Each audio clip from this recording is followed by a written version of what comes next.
If storms alone destroyed wood, medieval Europe would have collapsed every winter.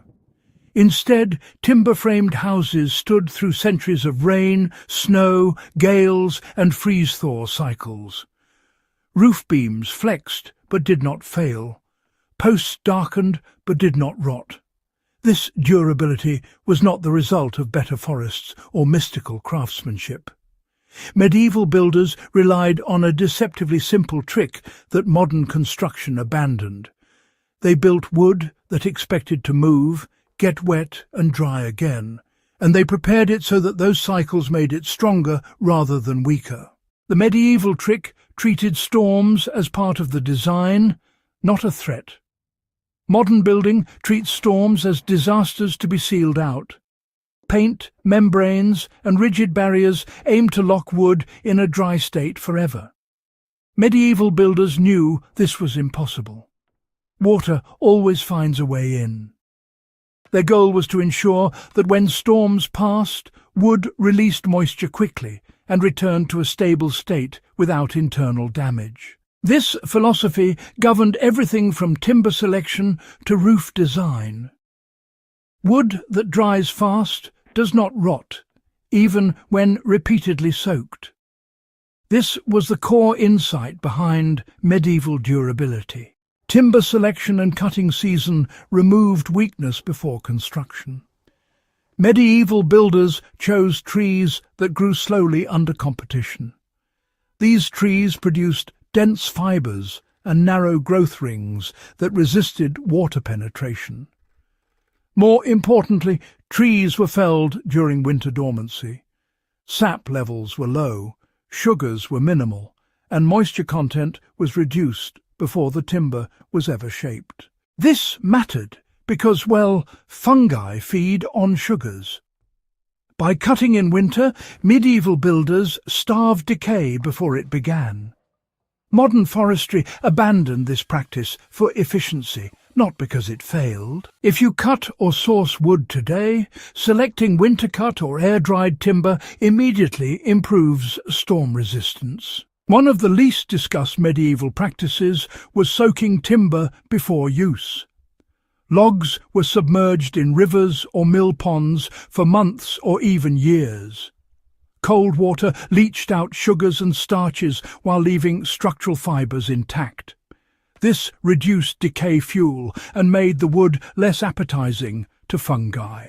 Soaked timber also behaved differently during storms.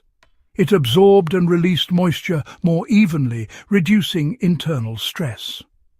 For modern builders, soaking posts or beams before drying them slowly can dramatically extend their life, especially in exposed environments. After soaking, timber was dried slowly under cover with airflow. This process could take years.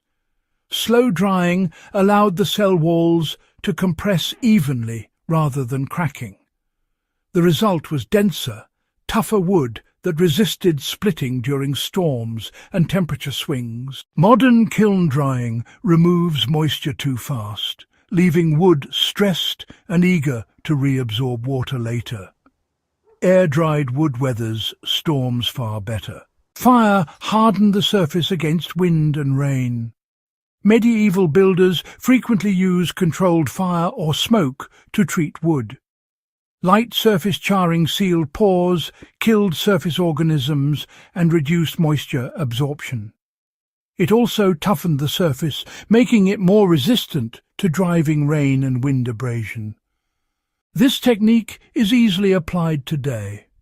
Light charring, followed by brushing and oiling, creates wood that shrugs off repeated storms without degrading. After drying and heat treatment, medieval wood was treated with oils, tallow, waxes, or tar. These substances penetrated deeply and remained flexible. They repelled water without sealing the wood completely. Moisture could enter and exit slowly without becoming trapped. Warm oil applied to warm wood penetrates best. Reapplication over time strengthens protection rather than weakening it. Design choices ensured storms never lingered. Roofs were steep, Overhangs were deep. Posts were raised on stone. Joints encouraged runoff instead of pooling. Airflow was constant. These design choices matter more than coatings. Elevate wood, slope surfaces, and allow air movement. Storms cause damage when water lingers, not when it passes through. So, medieval builders, well, they absolutely expected maintenance. After storms, structures were inspected, you know. Any small damage was repaired early on. Oils and tars were renewed regularly. This sort of thing prevented minor issues from becoming, well, serious rot. You know, modern construction promises maintenance-free performance, and yet, more often than not, it delivers hidden decay. On the other hand, medieval practice really embraced care, and that's what achieved longevity. The medieval trick was not just a single treatment, but more of a way of thinking. Prepare wood properly. Let it move. Let it dry. Maintain it. This approach, well, it allowed timber to survive hundreds of storms and still carry weight centuries later. For survivalists, builders, and serious students of history, this knowledge actually offers independence from fragile modern systems and, you know, a proven path to durability using simple materials. If this exploration deepened your understanding of medieval building wisdom, support in the beginning by subscribing, sharing this with fellow history enthusiasts, and helping preserve serious historical knowledge for future generations.